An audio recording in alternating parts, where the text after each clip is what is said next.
Hello, friends.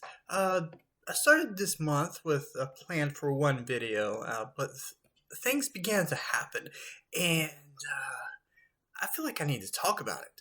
It's been a busy week in the RP community.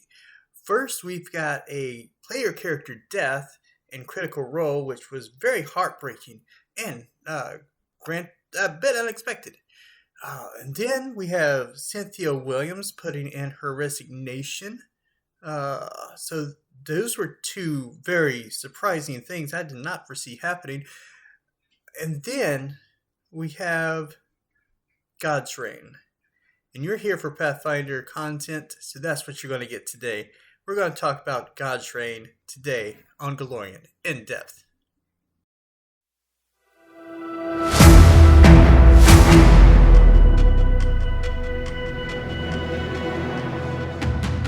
If you're watching this video, then there's a good chance you saw the War of Immortals stream from Paizo a few days ago.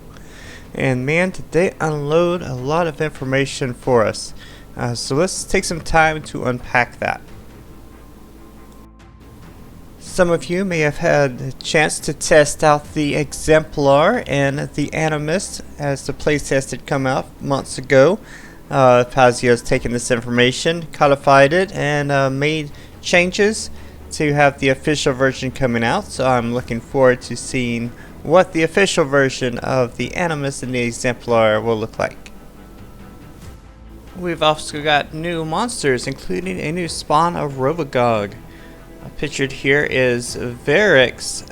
Varix was once a orc god. The blood god, the spoiler, the orc god of lust, devastation, and pillage. Apparently he got too close to this Rovagog's imprisonment and became a spawn of Rovagog. Interesting to see what manifests there. This is truly going to be a world changer for the setting of Galorian. Not only is one of the core 20 deities going to die, many other deities are going to die as well. This is going to completely change the setting. This is naturally going to lead in adventures for this setting. The first of which is going to be released as early as 1st of August with Pray for Death as you play as a Red Mantis assassin. We then have a 3-part adventure path, Curtain Call, which is going to start release in July and go through September, which involves the opera and somehow related to the War of Immortals. I guess we'll have to see how that all plays out. Triumph of the Tusk is another adventure path that will take us to the Hold of Belkson, where the players will have to deal with the aftermath and fallout of the death of a god. Another thing that I'm super excited about is the return of Pathfinder Tales. Longtime fans of Pathfinder may remember Pathfinder Tales, set of novels set in the Galorian universe. This time they are going to be used in some of the iconics, so I'm super excited about that and see what tales we have to read.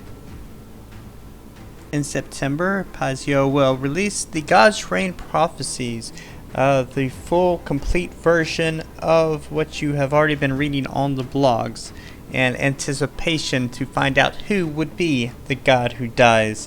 We get to see it in its full version in September. And then in October, Paizo will release the ebooks before the Godsrain so that new players and fans can learn about our iconics. With all these changes of the gods and the pantheons, it might be hard to keep up with, and new players, you also have an opportunity to learn about these gods and pantheons thanks to a collection of in-world essays by our composer, a Nisoi named Yavali, who has had opportunity to look into all of these different gods and put them into what we can receive as Divine Mysteries, which Paizo will release in November. But wait, there's more. Paizo also showed that there would be 3 new archetypes hitting soon, and 2 new classes coming out. Paizo also said that mythic tiers would be coming in the wake of this Godsrain. So I'm looking forward to that. A lot of new things happening, a lot of things coming out within the next few months. What are you looking forward to? Let me know in the comments below. I look forward to hearing from you. Don't forget to like and subscribe. And until next time, happy gaming.